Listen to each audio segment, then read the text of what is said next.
the reason why the Nebraska election is so important is Kara Eastman. She is one of the strongest progressives left in the whole primary season. She's a Justice Democrat.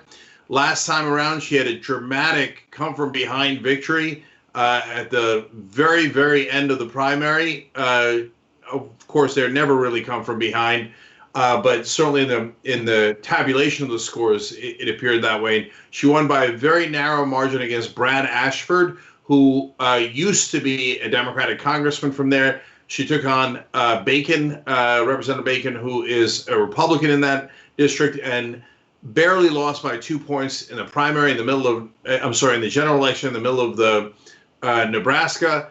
This time around in the primary, she's taking on Ann Ashford. I'll give you more background on that race in a second.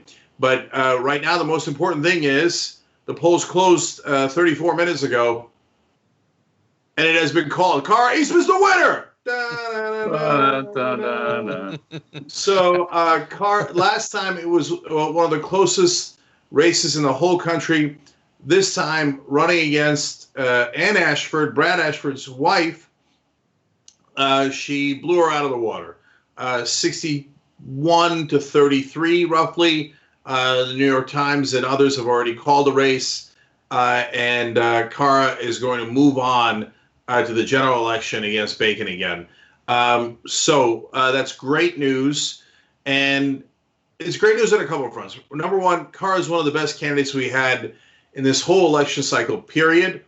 Number two, she beat an establishment candidate that ran against her for no reason. I'll get into that in a second, and showed the strength of progressives in this race. And number three, look, what I've been telling you since March 4th, which is related to the other race we have today, branding and name recognition in politics is everything. It is 100% of the ballgame. And so I told you our candidates that are running a second time have a much, much better chance of winning. And the two people I named, because those are the two that are running again, are Marie Newman and Kara Eastman. Marie Newman has already won.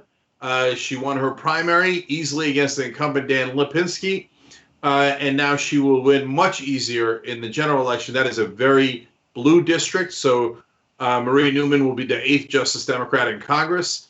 Kara Eastman, of course, also a Justice Democrat. Her district obviously is purple and very much in doubt. So, in fact, it'll be a bit of a bellwether. Not that it doesn't matter anymore because it'll be on the same day as everything else. So the bellwether doesn't matter when it's maybe minutes before the actual presidential election is called. So I'll get into the Ann Ashford story in a second, but that's your big news tonight. Kara Eastman winning handily like we thought she would, and I think she'll have a much better chance in the general election as well now that she has a lot more name recognition as proven by her performance in the primary. But Michael, John, great to have you guys with us. Michael, your thoughts on this race? Yeah, you know what you talked about, the presidential race is interesting, Cenk, because this could be a reverse coattail race, right? It's a district and it's in a state that's been traditionally quite red. Ashford won it. Brad Ashford won it. His wife now running and losing against Eastman, and Don Bacon is, a typical establishment Republican from Nebraska. But what could happen here is that Kara Eastman could have enough energy that she helps Joe Biden out. Those reverse coattail races don't happen a lot. Usually it's coming at the top of the ticket, but that's what makes this an interesting race for Joe Biden to look at, in that if he does embrace and if he has a lot of support from progressives, that this might be the kind of place where he is able to climb on Eastman's coattails if in fact she does have the momentum that you talk about. So it's an interesting dynamic at play there in a place that the Democrats would love to do well. I mean, they'd love to do well everywhere, but this is a place they don't typically do well that they'd like to do well.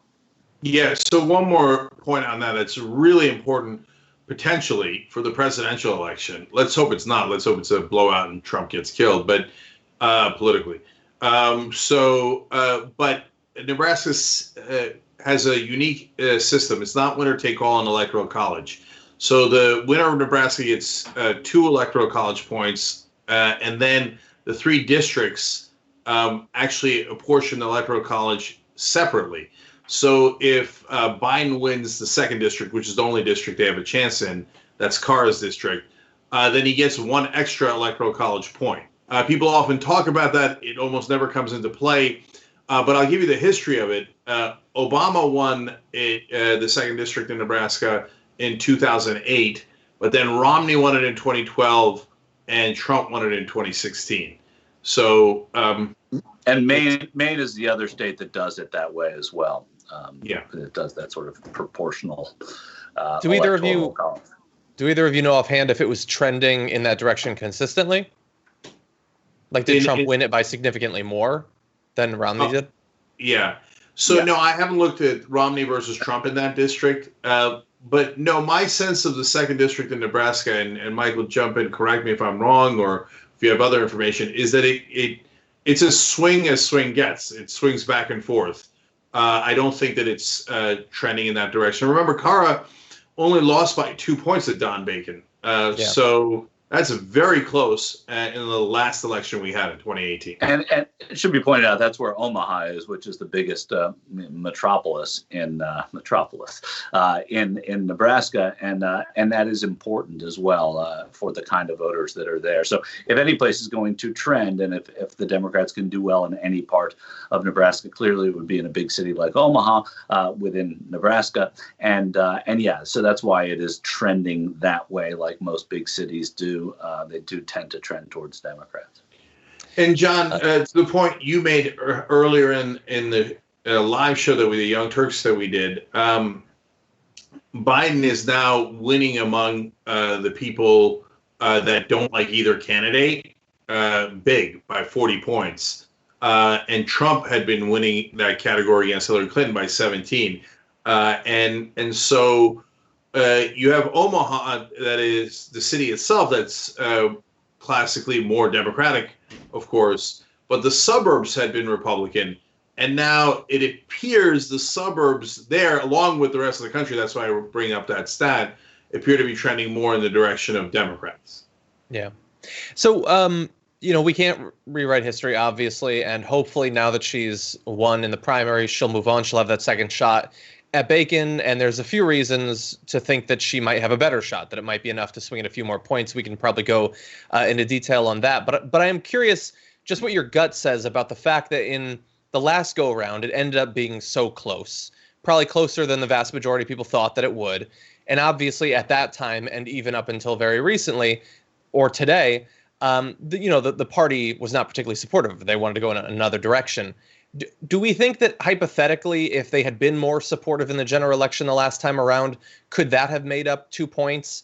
And do you think that, having seen how she did last time, and now she's going to be the candidate again, should we expect that this time the party will seize this opportunity, put more resources into this race?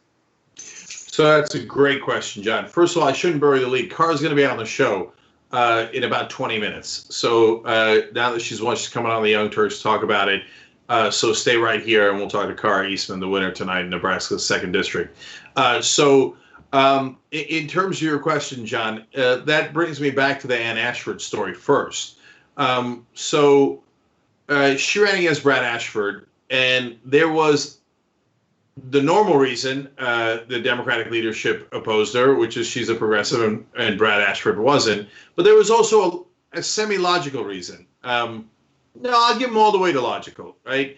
At least something they could easily hang their hat on, which is that Brad Ashford was a congressman from that district before. And so he had lost, but at least he'd been a congressman there. So it's not just that he'd won there before and presumably hence might be able to swing the district back, but also that would mean that he has a built-in donor base, probably connections into the local groups, on and on, right? And that's legitimate and those are real, okay? So, and put in the fact that Carr was a just Democrat, forget it. Good night, Irene. Of course they weren't going to support her. They were going to support Brad Ashford. This time around, though, she almost won. This is now the logic flips, and you should support Carr Eastman. But now the they is vague because, maybe Michael has more info than this on this than I do, but it's in a situation where it is this brazen. the Pelosi's of the world don't normally plant a flag and go, yeah, the one that almost won, I don't like her because she's a progressive, I'm going to be against her. It's not how it works, and I have no idea about anything Pelosi might have said in specific in regards to this race. But the establishment Democratic Party backed Brad Ashford's wife, to run against Kara Eastman. And that makes no sense at all. And they did it anyway because they don't like her politics. Ann Ashford ran the campaign saying that hers was a constructive form of the Democratic Party and that Kara Eastman was the destructive part of the Democratic Party, which is ironically a destructive thing to say. And it didn't work for her because she got blown out by 30 points. And so now, in terms of what they'll do going forward, it would be shocking and ridiculously brazen not to support Kara. And I don't, and I'm not saying that as like a prelude to, and they won't. No, I think they will. I would literally be shocked if they didn't. It would be crazy if they didn't. It's a very winnable district. Michael, they're definitely going to try to win it. And right? Yeah, I mean, whatever you may think of some of what Pelosi does and the way she looks at progressives and upstarts, the first thing she looks at before she looks at anything else is generally math, and the way she leans and the way the party leans is generally to what they view as the safe choice. That's not the case anymore.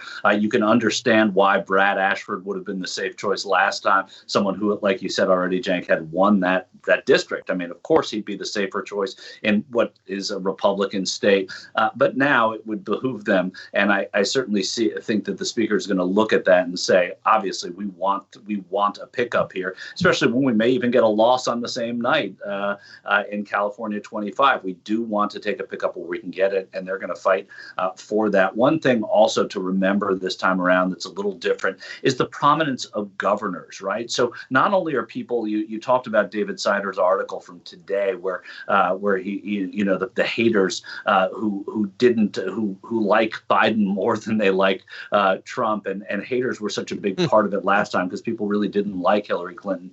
You have that going on now for governors in a way that you didn't before. So I'm going to ask this of Kara later, but I think Pete Ricketts, the governor of Nebraska, his popularity or lack of popularity over COVID, I think, is something that could really play into helping Kara win that race in a different way than 2016 did or 2018 did.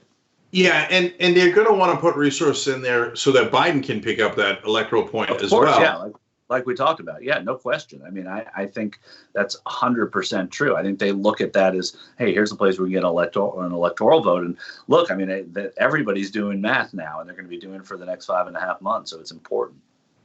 Yeah, and Kara's a wonderful progressive, but not necessarily a rabble-rouser, right? So I don't know, though. Who knows what the DCCC thinks and et cetera. They might have viewed the fact that she is, a progressive and didn't play along with the Democratic Party and what they wanted last time around. They might be upset at that, and they might still be holding a grudge. But that, again, it would be surprising. I don't expect it. It would be surprising, yeah. Yeah. And usually once somebody wins, it's bygones be bygones. But if they don't support her enthusiastically, then you have your answer.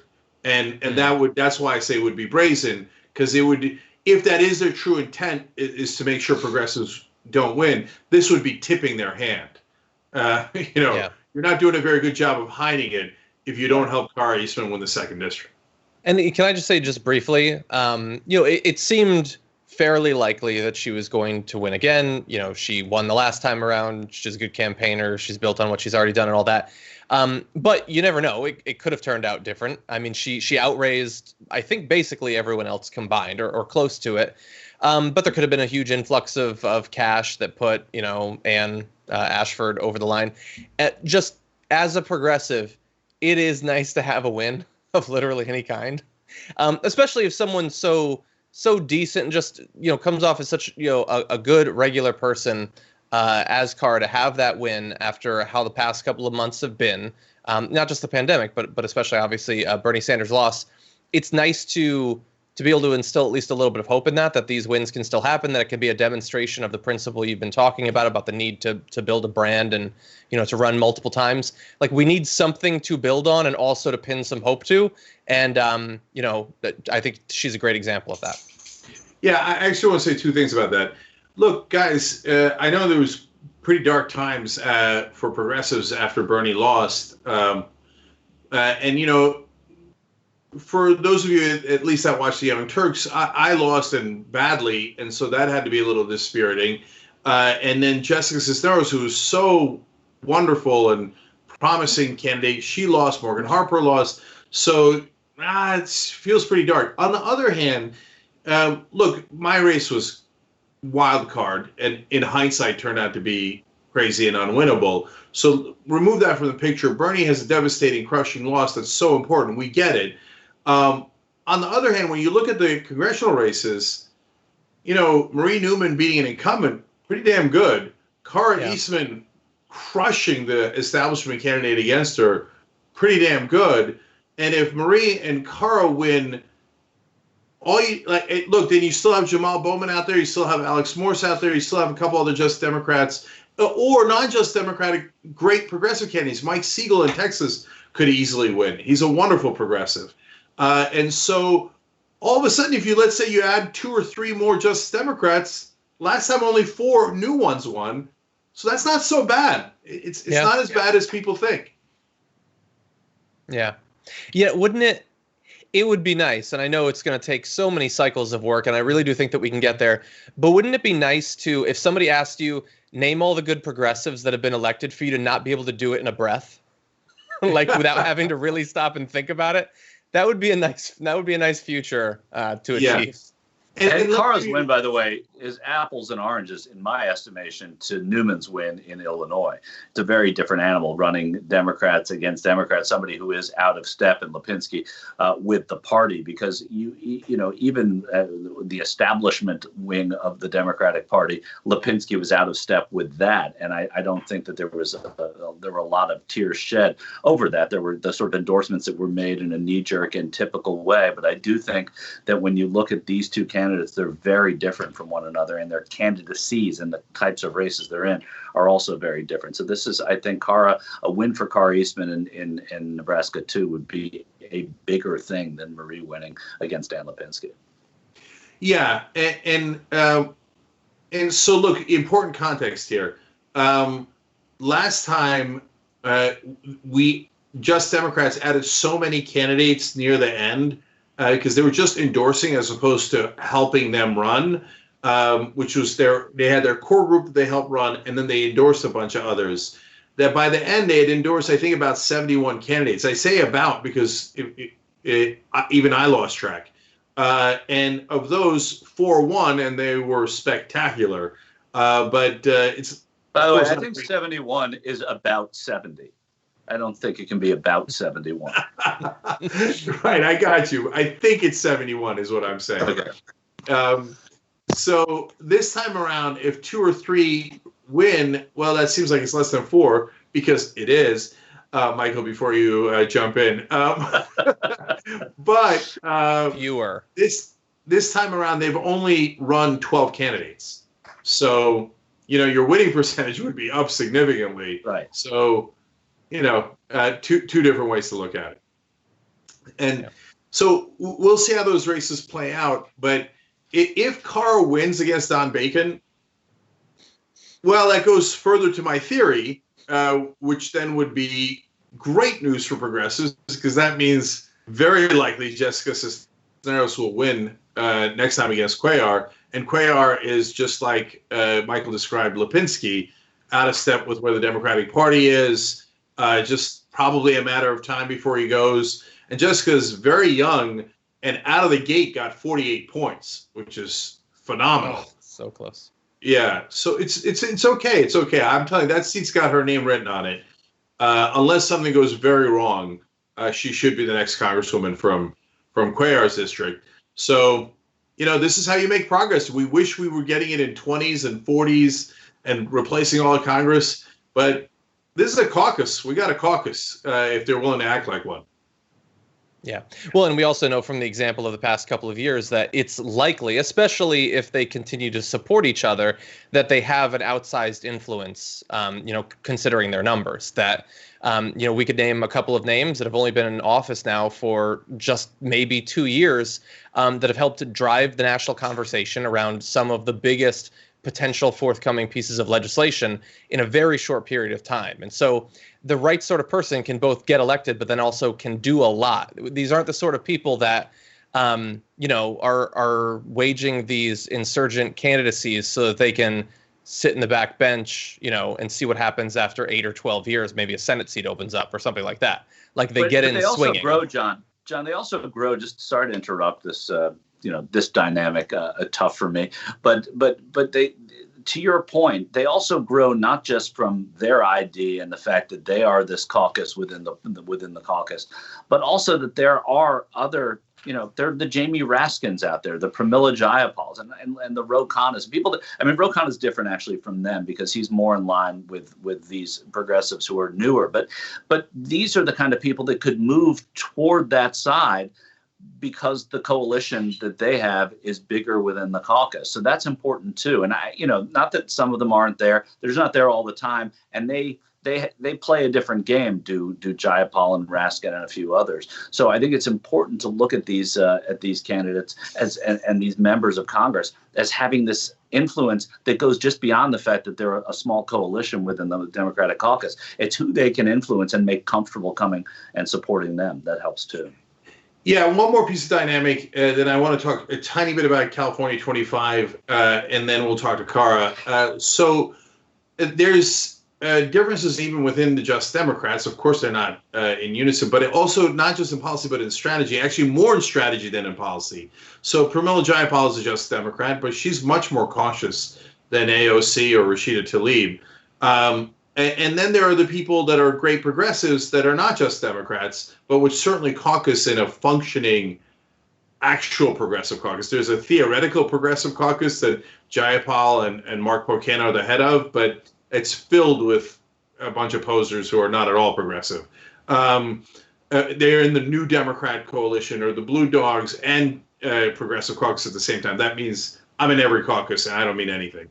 But for the actual progressives and a real caucus, shall we dare call it the Justice Caucus, you would have non-Justice Democrats like Jamie Raskin and Katie Porter, who would be emboldened by them being a real significant force and would, I think, then begin to shift strategy and say, well, now maybe we should push forward because there's a realistic chance that we could affect things and we've got a legitimate argument to make. I don't mean policy-wise. They're wonderful progressives and always think that we have a great argument to make policy-wise, but strategically in affecting bills. Thanks for watching The Young Turks. Really appreciate it. Another way to show support is through YouTube memberships. You'll get to interact with us more. There's live chat emojis, badges. You've got emojis of me, Anna, John, JR. So those are super fun. But you also get playback of our exclusive member-only shows and specials right after they air. So all of that, all you gotta do is click that join button right underneath the video. Thank you.